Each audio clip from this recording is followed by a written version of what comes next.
New research was recently released about breast cancer. It said women with early-stage breast cancer do not benefit from chemotherapy. So what does this all mean? Well, joining us now with more is Duncan, Director of Pharmacy at Adventist Health Castle. Good morning. Thanks for being here. Good morning, Christine. Thank you for having me. First of all, chemotherapy. Explain what exactly that is. Chemotherapy is more or less anti-cancer drugs that are used to slow or stop the growth of fastly dividing cells like cancer cells. Okay. And then what are some of the risk and side effects? Well, chemotherapy can be rather devastating in terms of side effects. Probably the most common side effects that people associate with chemotherapy are severe nausea and vomiting, but also we get suppression of red blood cells and white blood cells that can lead to severe fatigue and possibly secondary infections. So it probably is the biggest terror for patients when they know they're going to be receiving treatment for cancer. I mean, no one wants to go through this, and you don't want to see your loved one go through this. So this, I guess, new study making these groundbreaking claims saying that some women with breast cancer don't need to go through chemotherapy. I'm so happy. Cancer research is alive and well, not only in the U.S. but all over the world.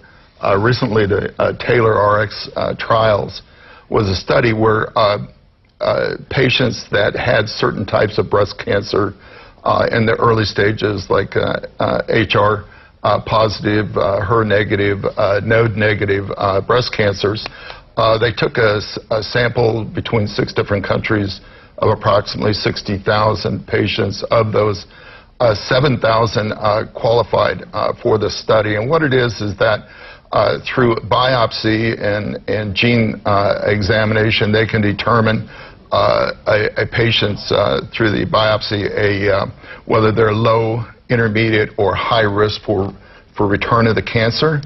And so traditionally, low-risk patients have received hormone-blocking therapy, which blocks estrogen and progesterone in the breast tissue to prevent the growth of cancer.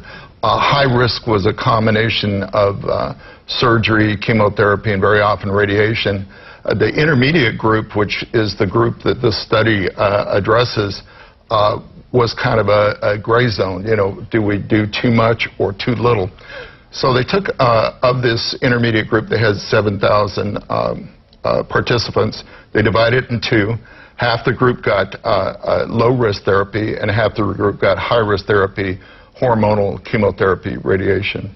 And after 10 years accumulation of information, the longevity of the two groups was the same. So from that, they concluded that if you had intermediate risk for this kind of cancer, then it wasn't necessary to go through the chemotherapy, which is great news for a lot of patients. So for patients who are undergoing chemotherapy now or who are about to start, what do you want to tell them? Do they need to rethink their plan?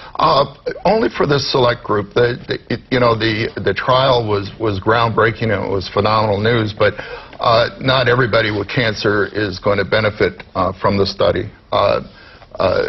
So out of 60,000 participants, 7,000 will benefited from that study. But going forward, I think we're going to find in many cases research is going to show where we need to apply chemo and possibly where we can back off on that. But it's still one of the most principal treatments that we have for cancer, especially breast cancer. All right. Thank you, Duncan, for being here from Adventist Health Castle, which is doing a tremendous job. In fact, recently got honored with an award. Yes, we were the 2017 recipients for the Malcolm Baldrige Award for Excellence. This is a presidential award.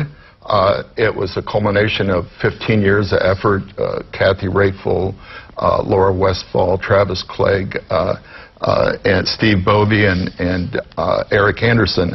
They were the leaders that inspired us to achieve this goal. And it's just the beginning. In order to be Baldrige recipients, we have to take our level and keep it going and go to the next level. Castle also received a designation of being in the top 10% of hospitals in Hawaii and nationally. Wow. So that's out of over 3,000 hospitals, we're in the top 300. Well, congratulations. So we're very proud of ourselves. Right.